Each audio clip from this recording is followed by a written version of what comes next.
Pay my wages, pay my wages. A chorus of frustrated workers echoes through the streets of Wuzhen Tongshan City, located in the heart of Jiang Province. These workers, employed at Shundi Opto Electronics, have plunged into a full-scale strike, voicing their desperation amid a deepening social crisis that is sweeping across China.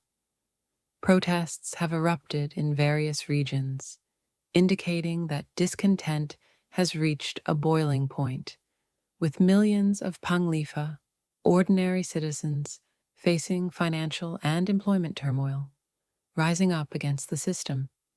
The unrest highlights a troubling trend. Individuals are taking to the streets not only to demand overdue wages for work already performed, but also to express their fears of job loss as economic conditions worsen. The Chinese Communist Party's CCP heavy-handed approach to these growing demonstrations has exacerbated the situation. Authorities are aggressively censoring online discussions, swiftly deleting posts, stifling comments, and in some cases, resorting to abduction of dissidents right off the streets. This escalating crackdown may soon push protests beyond economic grievances into the political sphere, potentially rekindling the fires of dissent directed at Xi Jinping himself. 3 years ago, citizens openly criticized his rule. Today, there's a real possibility that they could march against him again. The impacts of U.S. tariffs have devastated Chinese manufacturing, leading to factory closures that collapse like a line of falling dominoes. Factory owners are sharing harrowing stories about how a sudden wave of order cancellations has forced them to shut their doors, leaving workers without pay. One owner in the lighting sector described his plight as business came to a standstill. His once thriving enterprise now faces an existential crisis, as approximately 80% of his clients have been adversely affected by these trade policies. The core issue is stark. Industries rooted in low-tech, low-value manufacturing, such as lighting, footwear, and apparel, lack the pricing power to sustain themselves under the pressure of tariffs. To counter this, China must enhance its technical capabilities. Without such improvements, the economy remains vulnerable to external shocks like tariff impositions. Despite the CCP's assertions that China is no longer dependent on the U.S. market, the testimony of factory owners reveals a different narrative. Without orders from American businesses, many factories simply cannot continue to operate. In an attempt to control the narrative, CCP censors are working around the clock to suppress dissent, scrubbing social media of videos and silencing whistleblowers. As a result, protesters are increasingly turning to foreign media outlets, including platforms like YouTube, to spread their message, a move that has drawn the ire and active targeting by the CCP. Just yesterday, a significant video highlighting the vulnerability of China's rare earth monopoly, undercut by U.S. policy decisions, was buried by automated censorship, hidden from non-subscribers to prevent its reach. The current wave of protests reveals two critical issues.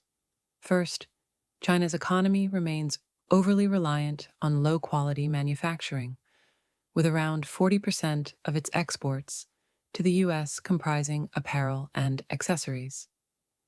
Second, the belief that American companies cannot find alternatives to Chinese manufacturing is increasingly debunked. Ironically, the CCP has quietly begun to roll back certain tariffs on critical components like airplane parts, semiconductors, and ethanol, a move made behind closed doors, devoid of public announcements, in an effort to maintain political appearance while addressing urgent supply chain challenges. A notable report from the Chinese business magazine Kazing highlighted serious issues within the Chinese Communist Party, CCP. But intriguingly, the article was removed shortly after publication, reflecting the regime's effort to suppress dissenting voices. This act of censorship reveals the CCP's state of turmoil as its traditionally strong image begins to wane. In cities across China, discontent among the workforce has escalated, with protests erupting over factory closures, unpaid wages, and evicted families grappling with homelessness. A significant instance occurred on April 28th, when workers from Shundi Opto Electronics initiated a strike, later marching to the government offices in Wujian town to express their grievances. Eyewitness accounts reported police intervention, leading to several arrests. They prevented us from even having our meals. Look, there's another one being taken away. The ramifications of the ongoing trade war with the United States are profound, with American exports underpinning approximately 19 million jobs in China and affecting up to 100 million jobs when considering broader export links. The trade dynamics are heavily skewed, with China exporting significantly more to the U.S. than it imports. Former President Trump is acutely aware of this imbalance and is taking a cautious approach to negotiations, refraining from quick compromises. Disturbingly, many Chinese businesses engage in practices such as reshoring and transshipment, where they relocate production to countries like Vietnam, Mexico, or Cambodia, and falsely label products as made in Vietnam to evade tariffs. This manipulation suggests that China's actual dependency on trade with the U.S. could be as high as 30%, rather than the 15% typically cited. Treasury officials warn that if tariff pressures remain, China could face the loss of up to 10 million jobs. In response to these practices, some nations, including Vietnam and South Korea, have begun to impose strict regulations against transshipment.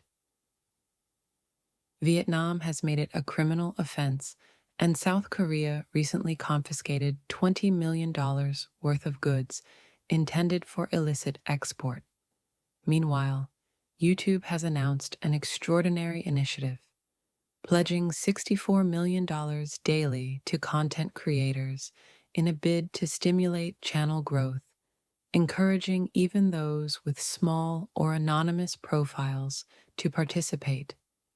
This initiative aligns seamlessly with the launch of a free YouTube training bootcamp by Wealth Wisdom, aimed at aspiring creators. Be sure to sign up while spots are available. Returning to the state of China, it is essential to recognize that the current scenario differs significantly from the initial phase of Trump's tariffs. The present U.S. administration is strategically employing tariffs, not solely as a tool of economic leverage, but also to address broader concerns, including the fight against fentanyl trafficking, countering the CCP's influence over the Panama Canal, and the strengthening ties between China and Russia. The adverse effects on China's economy, which is heavily reliant on exports, are becoming evident, leading to widespread job losses for millions of Chinese workers.